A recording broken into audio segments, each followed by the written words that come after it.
Cashflow Diary Podcast, episode 186. Welcome to yet another exciting episode of the Cashflow Diary Podcast, the podcast that teaches you insider tips, tactics, and strategies for creating leverage streams of cash flow into your life. Learn from top-performing entrepreneurs, business owners, investors, and thought leaders from across the globe as they share their secrets to success.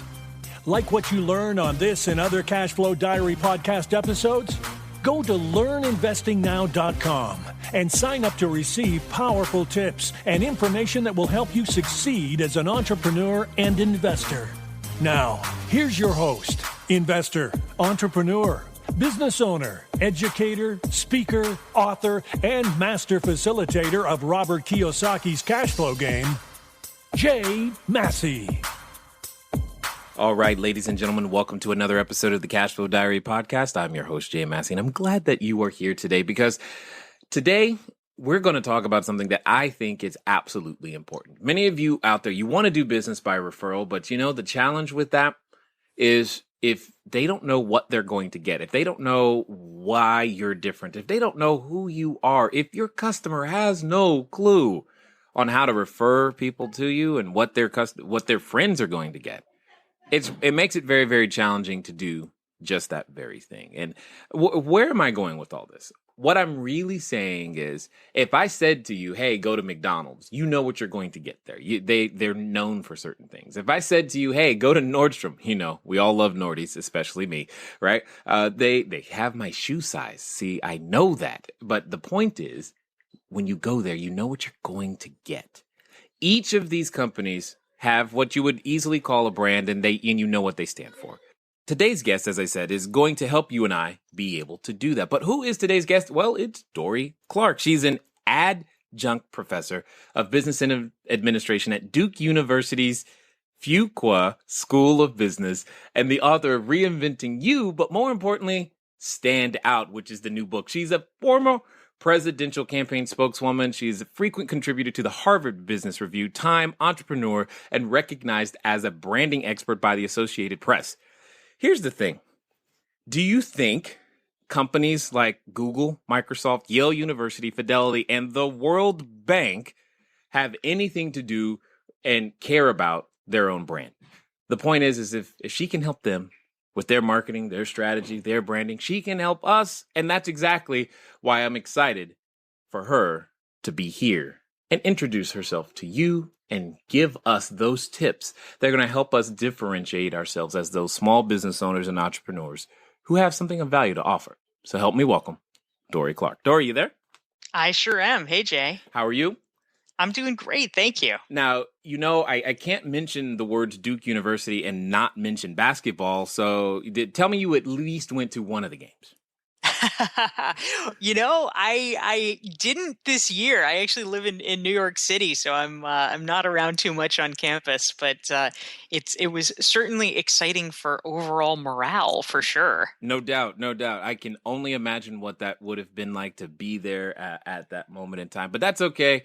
This isn't about basketball. This is about business anyway. Now, one of the things I like to do is I tend to ask the same question over and over again, especially at the beginning.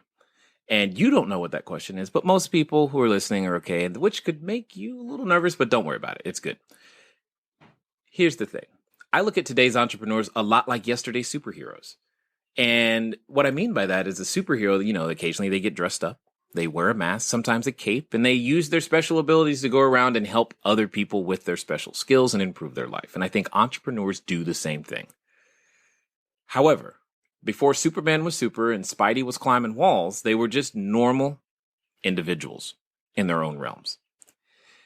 So I guess they each have an origin story. So before you professor of business administration, before you had clients and like Google, Microsoft, Yale, and helping them, before you were this branding expert, what we would like to know is, who is Dorie Clark? Well, like Superman, I have incredibly thick glasses. That's one thing. Okay, that's a good start.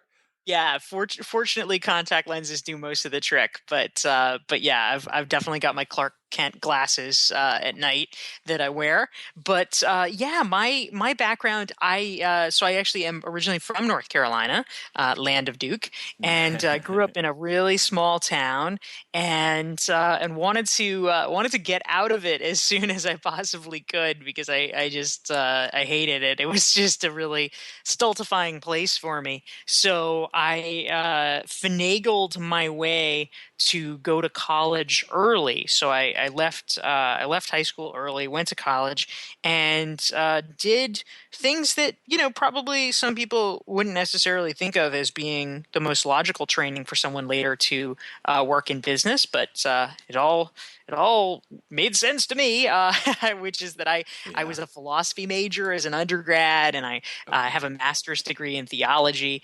And I wasn't really sure where it was heading precisely. I thought I might have a career in academia, but I was really interested in just learning about life and learning about culture. And so I managed to have a lot of different jobs early on. I was a political reporter, and you mentioned I was a spokesperson on a gubernatorial campaign and a presidential campaign. I ran a bicycling advocacy nonprofit for a couple of years. And Huh. then for the past 9 years, I have had my own consulting business where I write and speak and teach. Interesting. It's the phrase Renaissance woman comes to mind at this moment. When you just kind of stick your nose in whatever you feel interested about. It seems like at this particular moment. That you're right. That did not sound like the typical path for business under any stretch of the imagination. But what I find interesting about something that you said is, well, one, you don't know this. I'm actually from Fayetteville, Fort Bragg, North Carolina myself, and I had to get out of there too. But you left high school early. That says that you have an ultra high sense of motivation in some way, shape, or form. Curious to where that comes from. Yeah, it's a good question. And we probably grew up like a stone's throw away because I lived on the other side of Fort Bragg, Jay. I was from Pinehurst. Uh so That's pretty yeah. funny. That Yeah. that would be funny. We could talk more later. That would be really weird if we were right there at the same time. Absolutely. But yeah, so I honestly am not entirely sure where my sense of professional motivation comes from. I mean, a big motivation for me in terms of wanting to just get out of that part of North Carolina, which I think you probably have a better sense of the cultural mores there than most. But I was growing up there, and I was this gay teenager, and I thought, wow, this is not the place for me. So that Yeah. was a big driver. I thought, all right, there's going to be some better places, and I'm going to find them. So that was one factor for me. But overall, I think from the time that I was young, I felt a little bit of, you could say, a calling, or just a sense that it was that I had the ability to do big things, and I had the responsibility to do big things. And so I just really felt like that was. I mean, it wasn't really a debatable thing. I just felt like that was my path, and that I needed to make that happen. Indeed, indeed. But you brought up something just then that I think is key and very, very germane to the conversation. You said ability and responsibility. I think many entrepreneurs have that feeling of like, I could do something, but you also felt the responsibility to use those gifts into the marketplace. Yeah, it's one of those things where you can sort of harken back to all these Bobby Kennedy quotes, or whatever, that to whom much is given, much Required. is acquired. Demanded. And Yeah. yeah, and I think that to a certain extent, we've lost a little bit of our civic culture in America, which I would like to bring back. I mean, one drum that I like to beat. You hear a lot in business circles about people. It's sort of the fashionable thing to say, "Oh, don't read the paper. The paper is just depressing. That brings you down. Why listen to the news if it's important enough? You'll hear about it somehow." And yes, it's true. If there's like an earthquake in your town, I'm sure you'll feel it, or someone will tell you to get out of the building or something. But I actually think that there is value to the news. I mean, as a former reporter, and as someone who has been involved Right. in politics, I mean, yes, of course, certain genres of news are meant to be just sort of pop celebrity coverage. But I mean, I'm not talking about People magazine. I'm talking about, the New York Times or whatever. I'm talking about the fact that it is important for us to be citizens and being aware of the world around us and what's happening in it, and trying to make a contribution in whatever fashion we can. I think is a really important thing for us as individuals, and also as part of our society. It's part of being an American, I think. Well, and I think what you're really saying is people should just care. Yeah. At the end of the day, it's Yeah, like amen. we just should care. And you're like, hey, I care. So this is why I do all of these things. And why don't you care anymore? And I feel you. And also at the same time, I believe very strongly that entrepreneurs, us, we happen to care. We care about certain things a little bit more than others, which is why we take on the challenge of, developing products or services that are supposed to fix one specific small little problem that we can kind of handle, because we unfortunately can't solve everything.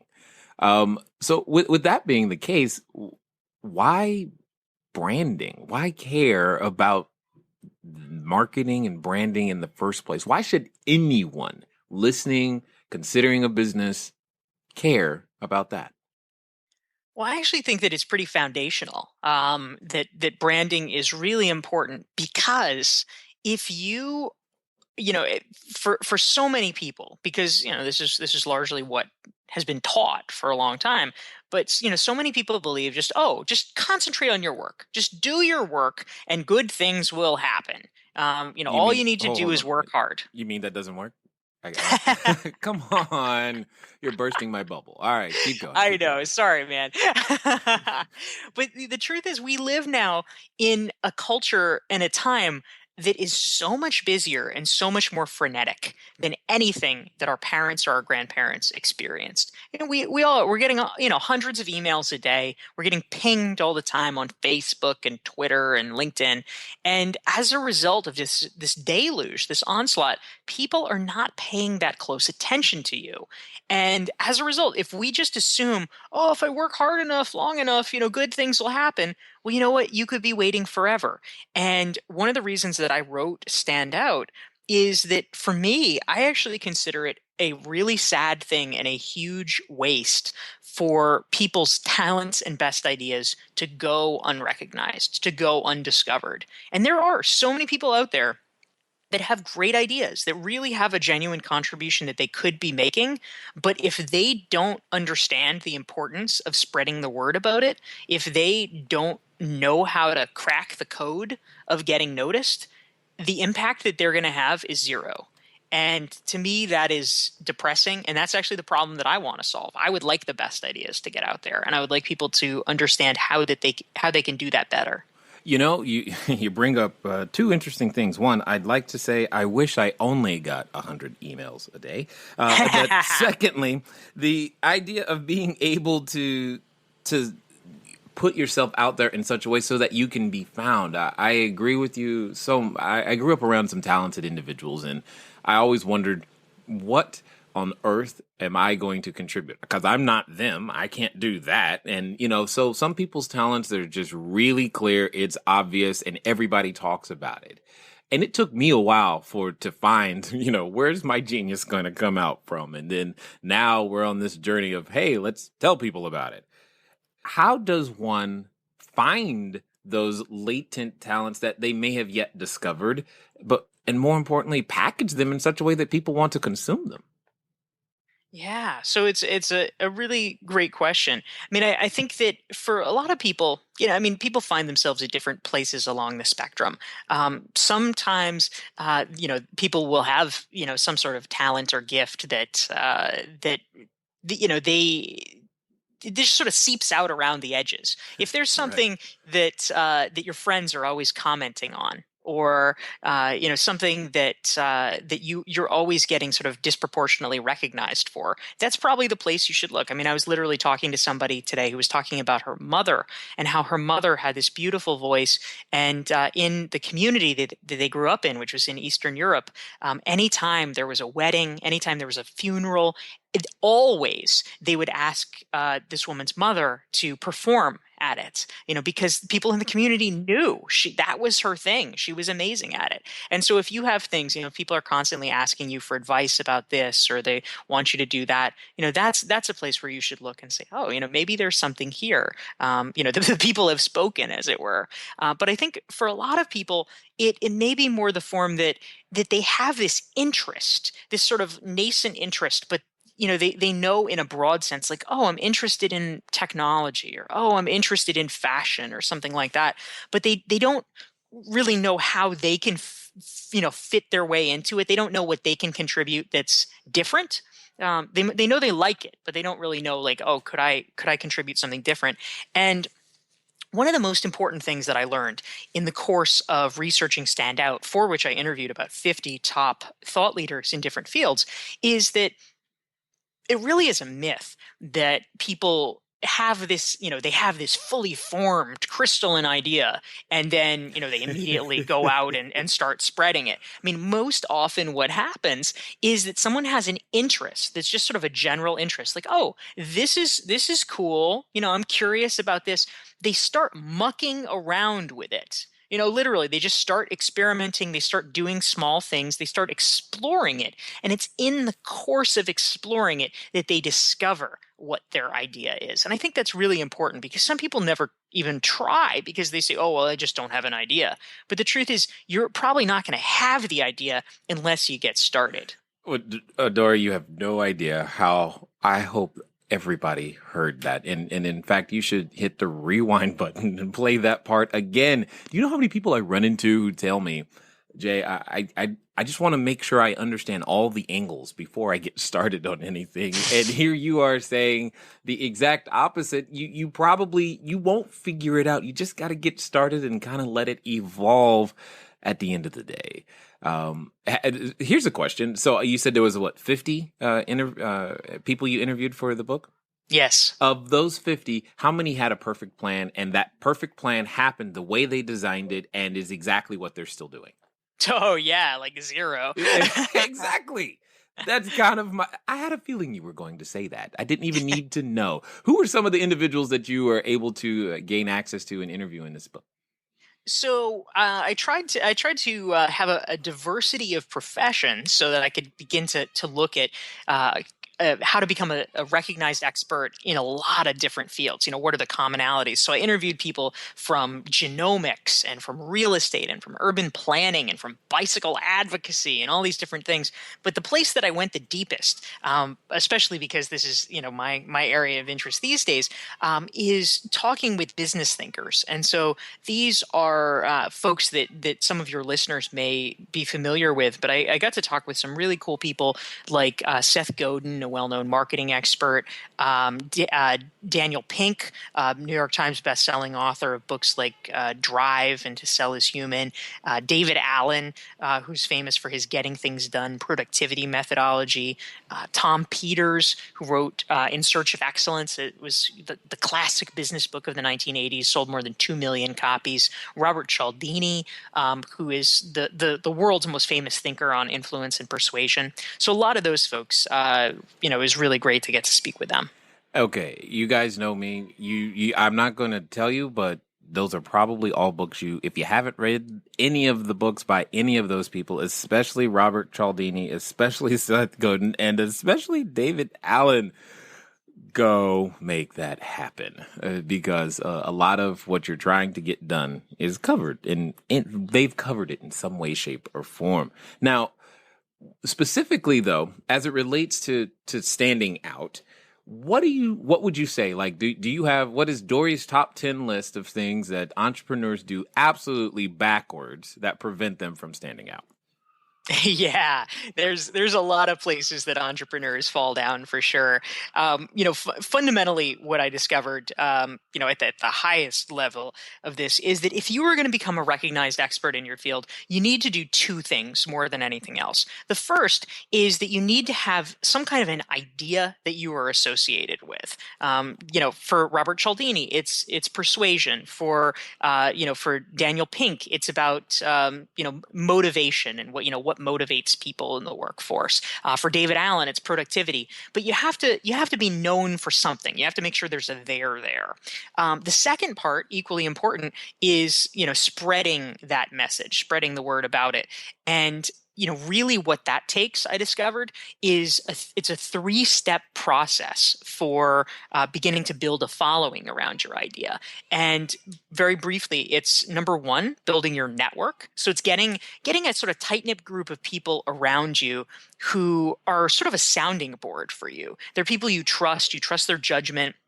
They can give you honest feedback about how to make your ideas better and give you early support for your idea. Number two is building your audience. So that's where you really start to speak up publicly about your idea. Maybe it's blogging, or it's doing webinars or giving speeches or something, but it's getting your idea out. And third, and finally, it's about building your community. So once you have got a sufficient number of people who, your audience, who's interested in your idea, you want then to be able to help give them opportunities to connect to each other so that you can turn them into evangelists for your idea and help it go viral.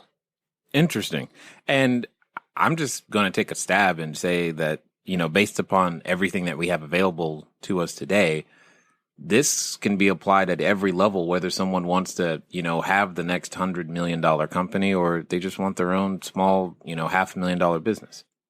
Yeah, that's exactly right. I mean, there's so many opportunities with this. I mean, even if someone works inside a company, if they have an idea that they really believe in, you want to follow that process of, okay, before you float the idea publicly, you want to have a sort of focus group of people that you trust to say, is this a good idea? Okay, yeah, this will work in our company. Then you begin talking about it, and then you start to get other people bought in and engaged, and before long, people in the company say, oh yeah, this is really great. I mean, it can work in that setting, and it can work if you want to create the next Uber.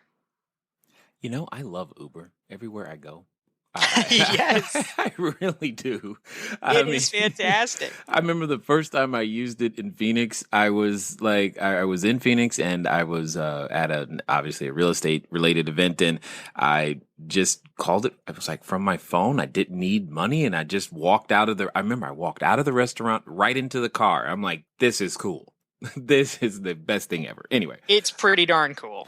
So here's my I guess my question becomes is, if I'm the small business person, and maybe I've been in business for a little while, I don't know if I have an idea that I'm associated with. What does that mean? What is the process to finding what that might be?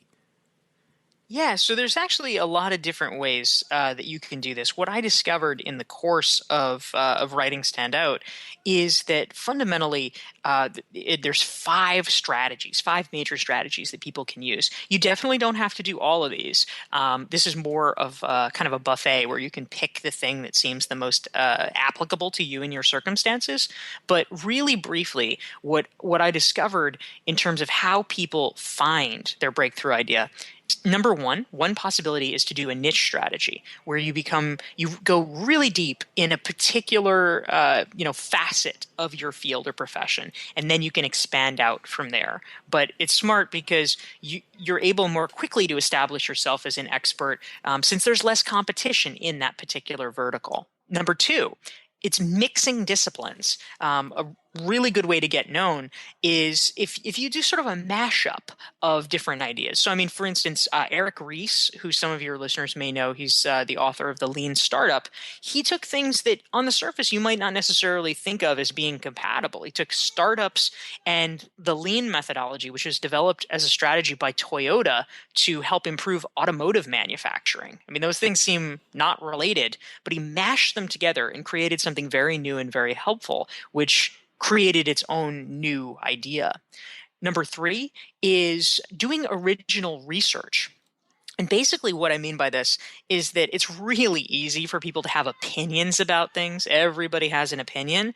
But if you are somebody who is contributing new research, this doesn't have to be complicated. It doesn't have to be scientific research. It could be doing reviews. It could be doing interviews. It could be doing case studies. But something that actually has a lot of time and thought into it, that can establish you as an expert and really get you known for something. Number four is tackling an important enough idea. And really what I mean by this is that if you are picking a subject to focus on that enough people care about, everybody talks about Elon Musk as this sort of paradigmatic, brilliant entrepreneur. Well, part of it is because he picked electric cars and solar power and space travel. I mean, those are things that people are fundamentally interested in. And Right. those are worthy challenges. And so people are excited about that. You can have a breakthrough idea because people are following that closely. They love that. And fifth and finally, it's what I call creating a framework. And basically what this is taking a look from a 30,000 foot perspective at your field and beginning to say, you know what, are there sort of foundational principles for this field that haven't been articulated? Is there a kind of framework that I can put around it that would help people understand things better?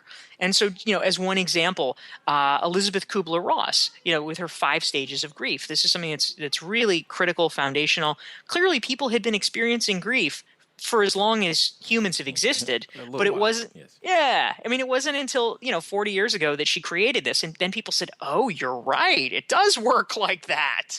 And if you can do that for your field, which really just requires asking the right questions and creating a sort of framing device, that can be a big breakthrough. Interesting. And the thing is with those ideas, especially that framework one, it's literally just looking at something that already exists in a completely different way, asking a few questions that someone may not have asked already. Precisely. Yeah, I kind of like it. I like it. So you said something that was key towards the beginning. You said a brand was foundational. That says to me, walking is, an activity, necessary for daily living. You've got to know how to eat. Hopefully you can breathe. All of these things that's clearly foundational for life, which says to me, without them, you're dead. So when you say foundational, it communicates to me that failing to do these things means my business is, in all instances, dead. Okay. Hey, you've been listening for a while. Hopefully you've caught a number of the previous episodes. If not, start at number 1, but jump up to some of the more current ones, obviously. We have been having something special for you guys. If you go over to learninvestingnow.com, for those of you outside the U.S., go over to learninvestingnow.com. I know you heard it at the beginning, but we've changed it, and we are giving you a free copy of my book, Cashflow Diary, 10 Steps to Creating Wealth in Any Economy. So you get a free electronic copy. Thank you, podcast listeners. We're kind of excited about you. For those of you in the U.S., and if you're not near a computer right now, here's a simple way for you to go do it. Send a text message over to 72000. That's 72,000. The keyword is book, BOOK, and I'll email it to you there as well. Now, I'm sure as you're listening to Dorie, you're ready to go out there, get started, take on the world, and become that super person who has a lot to offer in developing your own cash flow in business. So let's get back to it. Yeah, I think that's largely true, because if we actually just peel back the definition of brand, what are we talking about? Fundamentally, a personal brand is a synonym for your reputation. That is all it is. It's what do people think of you? And sometimes people rebel against the phrase personal brand. They don't like it. They think it connotes some kind of phoniness or whatever. But really, we're talking about your reputation. And I think people would probably feel differently about it if you substituted that out and then they said the same things like, why do I have to have a reputation? I don't care what my reputation is. It sounds silly on the surface. As humans, what determines everything? You could be the best in your field, you could be the best at anything, but if the world looks at you and says, I don't care. You know what? You're not going to get anywhere. You're not going to get any clients. Right. You're not going to be able to do the things you want to do and the things you know you can do. So getting right with your reputation and making sure that it reflects how you would wish to be seen, I think that that really is foundational. Well, agreed, but you got to admit, I mean, managing that today, I mean, with the advent of Twitter being the news channel for many, that could be a challenge to do simply because there's so many ways people can interact with your brand and who you are. And, you know, whatever you put up there kind of stays forever. It's true. It's true. I mean, there's benefits to that, of course, and there's also serious downsides. So people have to be mindful. I mean, on the plus side, there's benefits that can accrue over time. I mean, I know, for instance, if someone starts investing in a positive way, I mean, sort of like, whatever, putting $10 a week aside, into your savings account, you can sort of think of it the same way with your online reputation. So, for instance, there's blog posts that I've written, 5 years ago, 3 years ago, 2 years ago, and there are things that still come up when there's search results. And because they're things that, I'm still proud of, that's a great thing. It's really nice that those things years later are still driving people to me, driving people to my website, etc. I feel like that's a victory. But yeah, I mean, similarly, if somebody makes, if they make a mistake and something negative about them appears online, or maybe they've it's not even an error per se, but if they decide they want to change their brand rather dramatically, then it can be a handicap. I write a lot and do some executive ed teaching around the question of online reputation, and really the only answer for people, it's kind of to fight fire with fire, which is that if you don't like what is out there about you online, you need to take control of it by creating more of the content you do want and more of the content you do like. And if you do that, you can win the battle. You know what's really funny about that is that that's pretty much what drove me to start producing content. That was one of the factors. Is I found out people were. I didn't know this. I didn't actually care. If people were, they was like, "Hey, I found you on YouTube. I looked you up on YouTube." I was like, "I don't have anything on YouTube. What did you see?" And then I started learning that was common, that people were Googling me and looking things up. And I'm just like, well, I guess we have to combat this. And a few years ago, it was pretty funny. If you typed in my name, the only thing that came up, and I wish I was kidding, Dorie, but I'm not. The only thing that came up was either convicted criminals or bald white men. Oh, geez. I'm like, oh gosh, I didn't even come up in the search results for my own name. It was pretty bad. Now today, if you type in, Jay Massey, you're gonna see me, which is great. It was pretty interesting because the stuff is out there and we've got to do it. So let's say I'm the brand new entrepreneur. I like a lot of what you're saying, but this sounds like a lot of work. And it's not exactly tied directly to revenue. So really, is it that essential? Do I have to do it? Because that's what I mean. I know somebody's thinking it. So I better ask you before they email me. Yeah, absolutely. So, I think there's a couple of points. One is that I'm certainly not saying that everybody has to immediately dive in and become, the equivalent of a social media consultant. I mean, no individual business owner and no individual human being needs to be on 11 social platforms or something like that. Wow. That would be ridiculous. I'm not. I mean, there's platforms I'm not on. I don't do Pinterest. I don't think it's really relevant to me professionally. I mean, I need to know about Pinterest, but I don't need to spend a lot of time on it. So you just have to make choices about what's useful. But do you need to be on something? Yeah, you do. And I think the reason why that is, I mean, your story is very telling. If there's nothing about you online, I mean, it means that there's a lot of potential for other people to get the wrong impression because, Yep. in the past they might have Googled you and said, "Oh yeah, you must be the, the criminal Jay Massey or whatever." Yeah, it was pretty And bad.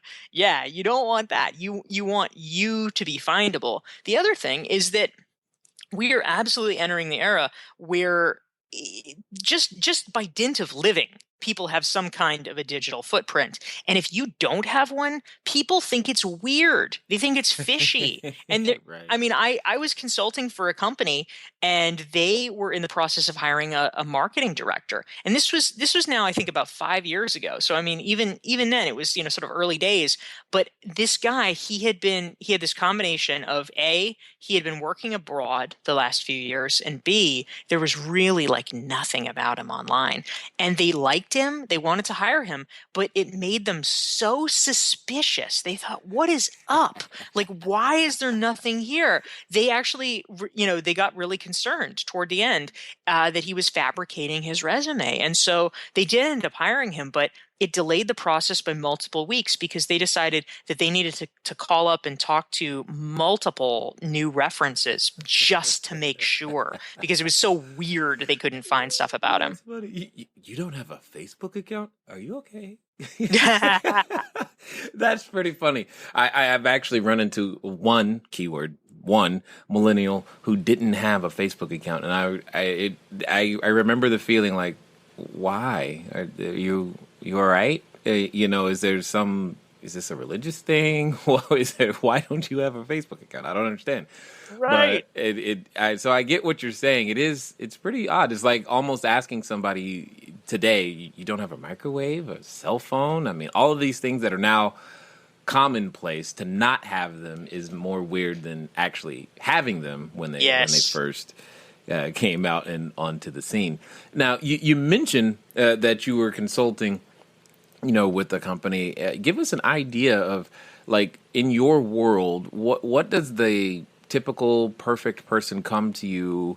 How do they go, you know what? I need Dorie.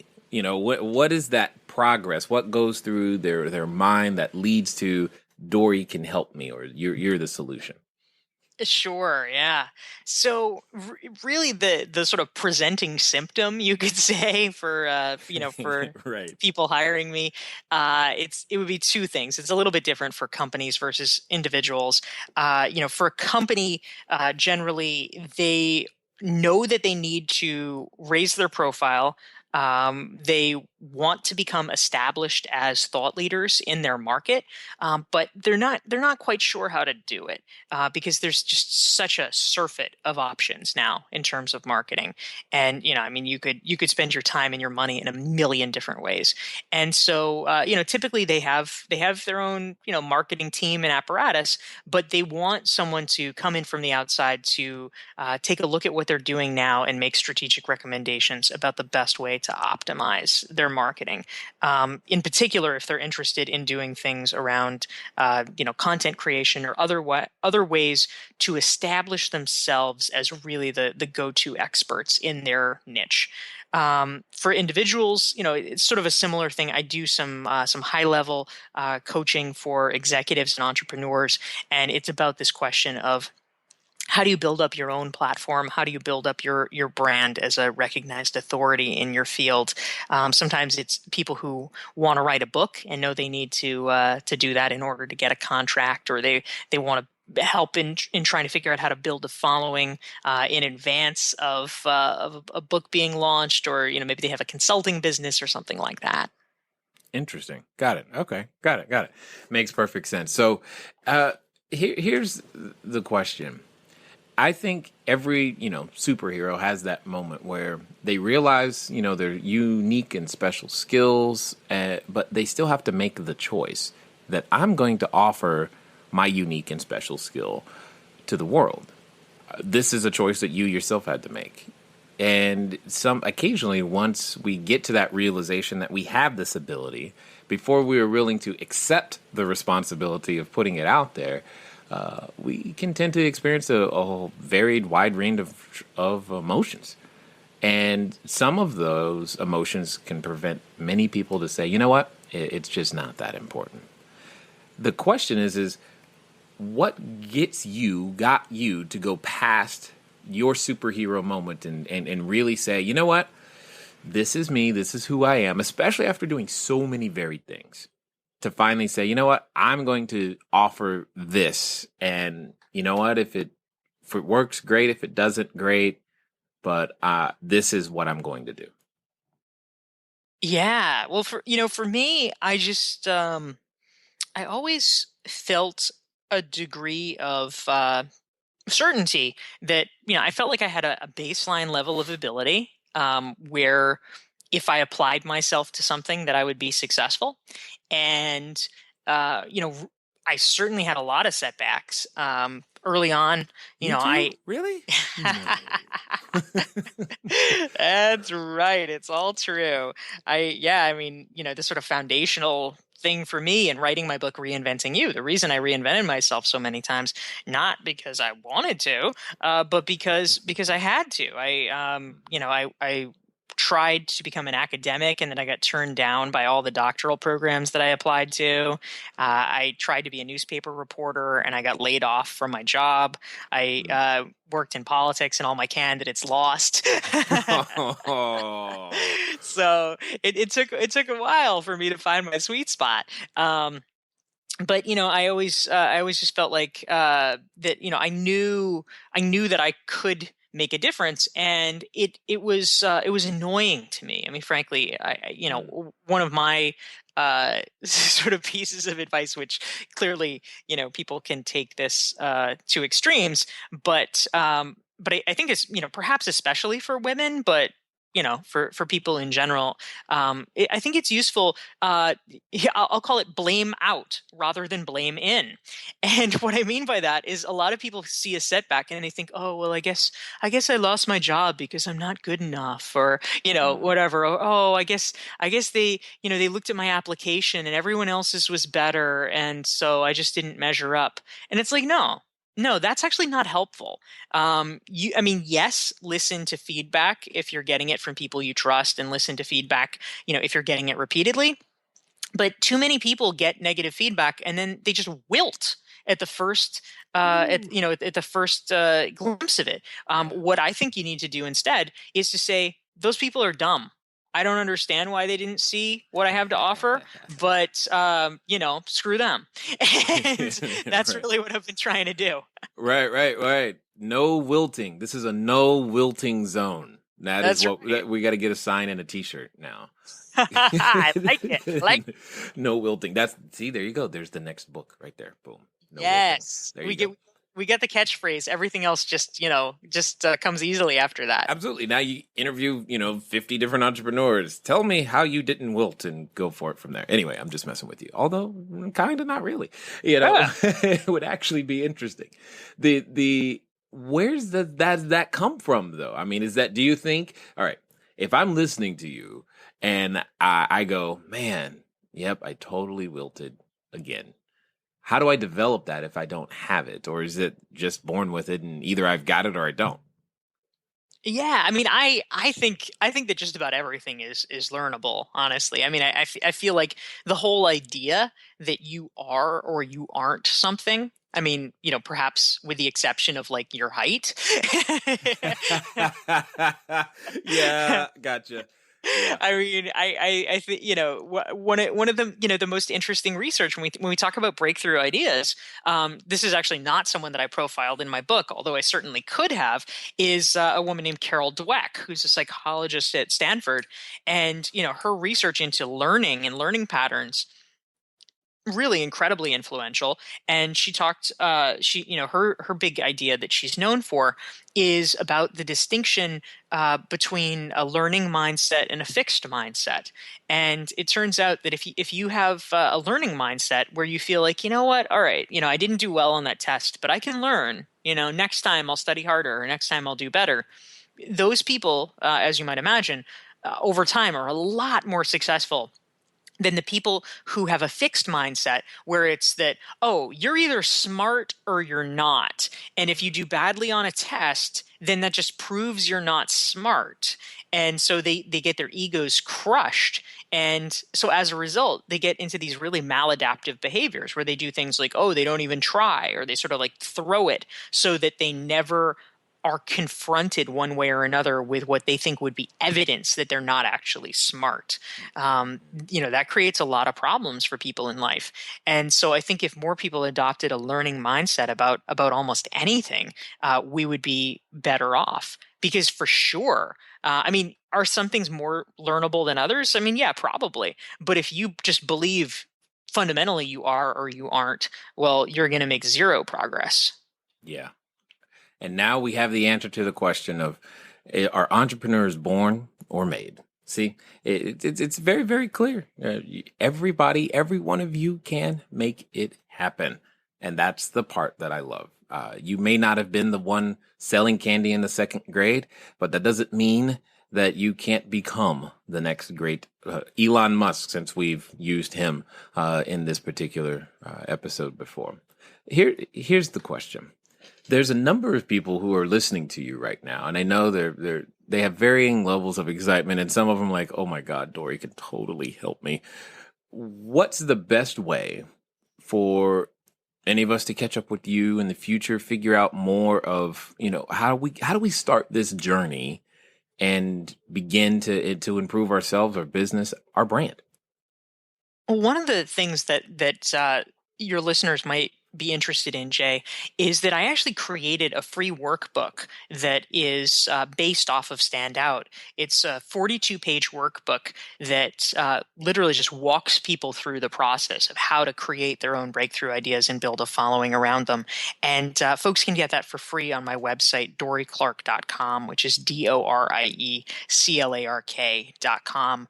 And I hope that might just start getting the wheels turning to think about how to apply the ideas to themselves. And I also have about 500 free articles available on the website as well. Only 500? I'm working on it. I mean, I thought we were going to be an overachiever here. Come on. I like it. I like it a lot. Okay. So last question here. Let's pretend that someone right now is standing outside the superhero outfit store and going, you know what? I think I'm ready. I want to, maybe I should, get a mask, some tights. They're not sure in the colors yet, maybe, but that's okay. And then, they still haven't decided cape or no cape, but the question becomes in their mind, I could go buy the outfit and dress up on the outside, but on the inside, they still have that nagging, I don't know, maybe not.